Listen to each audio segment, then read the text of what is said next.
Shalom, selamat berjumpa kembali dengan Valen Grace Ministry. Mengasihi, mempelajari, dan membagikan firman Tuhan dengan sederhana kepada orang-orang yang sederhana. Saudara-saudari yang dikasihi oleh Tuhan Yesus, pada pembahasan yang lalu kita telah mempelajari bagaimana Paulus memastikan supaya jemaat Filipi itu memegang kepastian keselamatan. Paulus mengingatkan supaya mereka hati-hati terhadap anjing-anjing, terhadap pekerja-pekerja palsu dan penyunat-penyunat palsu. Dan ada satu tekanan yang lain, yaitu supaya jemaat Filipi tidak menaruh percaya kepada hal-hal yang lahiriah. Maksudnya supaya jemaat Filipi itu hanya menaruh percaya kepada kebenaran karena kepercayaan kepada Kristus untuk keselamatannya. Dan menaruh percaya kepada kebenaran karena kepercayaan kepada Kristus itu bukan sekedar teori saja, tetapi itu adalah hal-hal yang praktis yang diterapkan dalam kehidupan sehari-hari. Bagaimana kita bisa melakukannya? Saya akan membacakan ayat-ayat Filipi pasal 3 ayat 4 sampai 9. Filipi pasal 3 ayat 4 sampai 9. Begini firman Tuhan. Sekalipun aku juga ada alasan untuk menaruh percaya pada hal-hal lahiriah. Jika ada orang lain menyangka dapat menaruh percaya pada hal-hal lahiriah, aku lebih lagi. Disunat pada hari ke-8 dari bangsa Israel, dari suku Benyamin, orang Ibrani asli, tentang pendirian terhadap hukum Taurat, aku orang Farisi, tentang kegiatan, aku penganiaya jemaat, tentang kebenaran dalam mentaati hukum Taurat, aku tidak bercacat. Tetapi apa yang dahulu merupakan keuntungan bagiku, sekarang kuanggap rugi karena Kristus. Malahan sesuatu kuanggap rugi karena pengenalan akan Kristus Yesus Tuhanku lebih mulia daripada semuanya itu.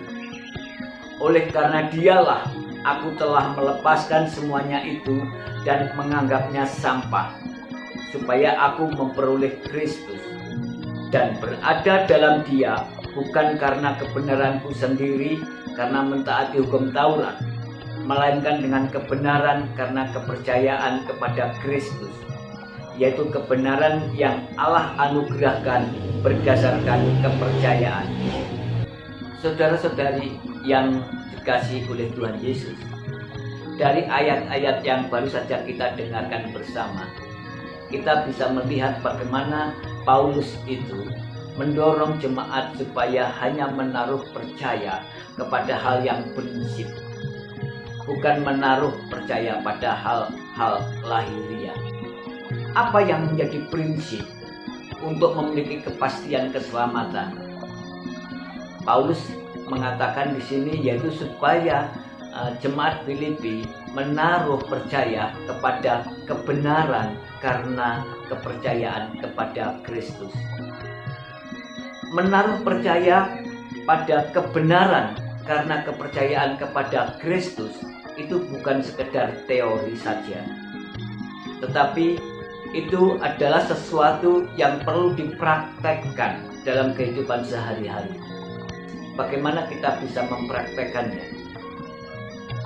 Dalam ayat-ayat yang baru saja kita dengar, Paulus memberikan kepada kita 3 contoh yang harus kita ikuti supaya dapat menerapkan menaruh percaya pada kebenaran karena kepercayaan kepada Kristus dalam kehidupan sehari-hari.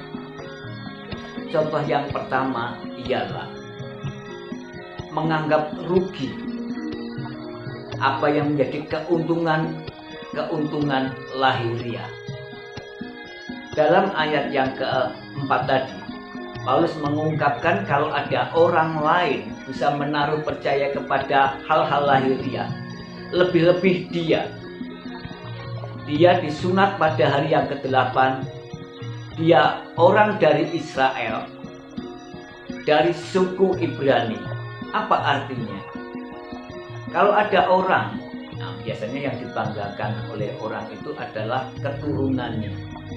Paulus memiliki keturunan yang dapat dibanggakan dan dapat diandalkan, dari keluarga religius, dari suku bangsa pilihan, dari umat pilihan Allah. Itu maksudnya apa yang Paulus sampaikan, dia disunat pada hari yang ke-8 dari orang Israel dan dari orang Ibrani. Bukan hanya karena keturunan, hal lahiriah lain yang dapat dibanggakan oleh Paulus adalah prestasinya, pengakuan orang terhadap dirinya. Dia mengatakan terhadap hukum Taurat, aku adalah orang Farisi. Terhadap kegiatan, aku penganiaya jemaat. Terhadap mentaati hukum Taurat, aku tidak bercacat. Artinya, Paulus memiliki prestasi yang dapat dibanggakan. Sebagai prestasi sebagai di dalam hukum Taurat, dia mencapai status yang sangat presisius, orang Farisi. Orang yang katakanlah dia sangat fanatik. Tetapi bukan hanya fanatik, dia juga orang yang sangat radikal. Dan dia begitu gigih mencintai firman Tuhan, yaitu Taurat Tuhan. Maksud saya bukan firman Tuhan saja, firman Tuhan pada Perjanjian Lama. Dan dalam zaman Paulus itu adalah Taurat. Dan ketaatan mentaati hukum Taurat, dia tidak bercacat. Sebuah prestasi yang patut dibanggakan. Tetapi Paulus menganggap semuanya itu rugi. Mengapa? Karena hal-hal lahiriah itu dapat membuat kabur dari pekerjaan Kristus, dari apa yang Allah anugerahkan di dalam Kristus. Allah menganugerahkan kepercayaan kepada Kristus, atau Allah menganugerahkan Kristus untuk dipercayai hanya sebagai jalan untuk mendapatkan keselamatan. Pengandalan hal-hal lahiriah tadi itu akan membuat pekerjaan Kristus tidak menjadi sempurna lagi, karena perlu ada tambahan hal-hal yang lahiriah. Itu cara yang pertama, yaitu menganggap rugi keuntungan-keuntungan lahiriah. Mungkin kita tidak seperti Paulus. Bapak kita bahkan sebagian besar dari orang yang belum percaya. Kalau yang sudah percaya, puji Tuhan. Mungkin kita bukan dari bangsa pilihan Allah secara jasmani. Kita dari suku Jawa atau orang Indonesia atau non-Yahudi. Dalam kegiatan mungkin kita tidak sampai kepada fanatik kayak Paulus menjadi penganiaya jemaat. Tetapi apapun latar belakang kita, tidak perlu kita banggakan, apalagi kita andalkan untuk memastikan kepastian keselamatan kita. Mungkin kita kaya, bisa jadi. Mungkin kita menjadi orang yang punya komunitas yang besar, bisa jadi. Mungkin kita mempunyai prestasi yang luar biasa, boleh juga. Mungkin kita bisa memiliki ketaatan yang sempurna dalam melakukan kegiatan-kegiatan agama kita. Tetapi semuanya itu kalau kita andalkan untuk kepercayaan keselamatan kita, atau kita andalkan untuk mendapatkan keselamatan, atau menjadikan hubungan kita dengan Allah baik kembali, itu berarti kita mengabaikan Kristus sebagai anugerah keselamatan. Ini hal yang pertama, cara yang pertama yang perlu kita lakukan untuk dapat menaruh percaya kepada kebenaran karena kepercayaan kepada Kristus saja. Itu cara yang pertama atau contoh yang pertama. Contoh yang kedua adalah menganggap sampah kebenaran karena ketaatan melakukan hukum Taurat. Saya harus hati-hati di sini karena bukan karena hukum Tauratnya, tetapi mengandalkan kebenaran karena ketaatan dalam melakukan hukum Taurat. Paulus tadi mengatakan prestasinya dia luar biasa. Dalam hukum Taurat dia orang Farisi, satu status yang tinggi dalam kelompok orang Yahudi saat itu, yang dikenal sebagai orang-orang yang sangat fanatik. Dan dalam kegiatannya dia mengimplementasikan kecintaannya terhadap hukum Taurat sampai dia menjadi penganiaya jemaat. Dalam melakukan kegiatan ketaatan hukum Taurat, dia dapat prestasi tidak bercacat. Tetapi Paulus kemudian menganggap semuanya ini sampah. Mengapa Paulus menganggap ketaatan di dalam melakukan hukum Taurat untuk mendapatkan kepastian keselamatan itu sebagai sampah? Karena Paulus merindukan supaya dia mendapatkan satu kebenaran yang sangat mulia ini. Ketika dia mengenal Kristus, itu adalah sesuatu yang mulia, dan dia ingin tinggal di dalam Kristus hanya karena kepercayaan kepada Kristus, dan itu sebagai anugerah Allah. Dia tidak ingin mengurangi apa yang menjadi makna kemuliaan anugerah Allah di dalam Kristus. Kadang-kadang ada orang-orang yang sangat bangga dengan kegiatan-kegiatan religiusitas mereka, dan mereka menyangka prestasi di dalam melakukan kegiatan religiusitas mereka dapat menaikkan derajat mereka dan akan memudahkan mereka mendapatkan keselamatan. Ini bahaya menurut Paulus, dan itu sampah. Karena Paulus ingin menekankan sekali lagi bahwa dia menekankan Allah memberikan anugerah di dalam Kristus, dan itu bisa dipercaya karena kepercayaan, bukan karena ketaatan. Mengapa? Karena kalau mengandalkan ketaatannya di dalam melakukan hal-hal keagamaan, itu berarti mengandalkan kemampuan dirinya sendiri. Padahal Paulus mengatakan perlu Kristus saja. Perlu hanya karena karya Kristus di kayu salib belaka, bukan karena pekerjaan atau kemampuan dari manusia itu sendiri. Itu yang kedua. Saudara-saudari yang dikasihi Kristus, ini dua hal yang perlu kita hilangkan, yaitu mengandalkan karena hal-hal yang lahiriah yang kita punya. Yang kedua, mengandalkan ketaatan kepada hukum-hukum atau kegiatan keagamaan untuk memperoleh keselamatan.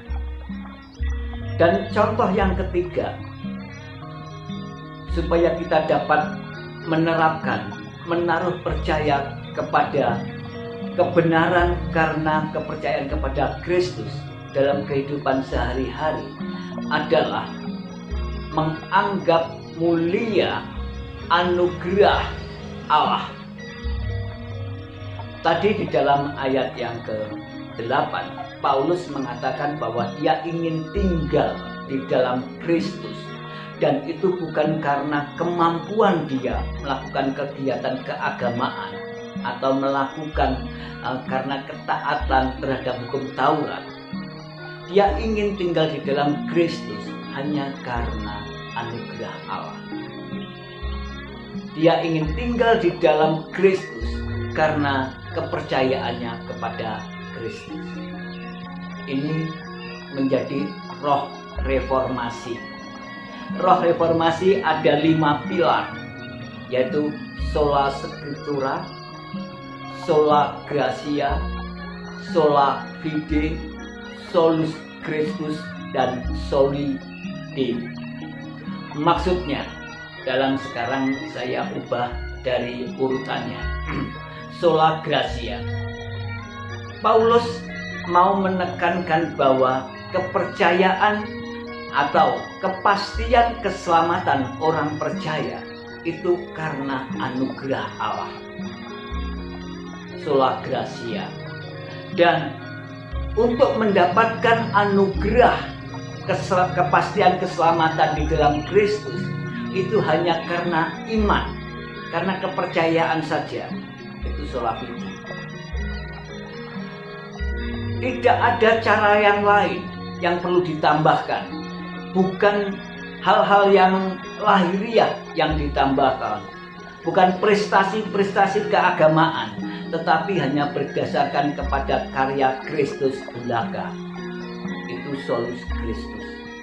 Dan itu bisa kita temukan di dalam Alkitab.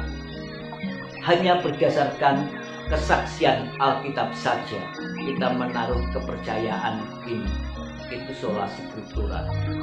Dan semuanya itu, sola gratia, sola fide, sola scriptura, solus Christus, arahnya kepada soli Deo, kemuliaan bagi Allah.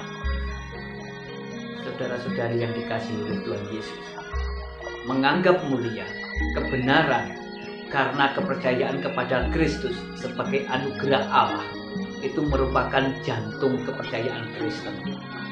Dan ini yang menjadi tema utama dari pokok pembahasan kita hari ini di dalam Filipi pasal 3 ayat 4-9. Ketika seseorang mengenal kebenaran ini, dia akan bisa melihat keuntungan-keuntungan lahiriah itu merupakan kerugian.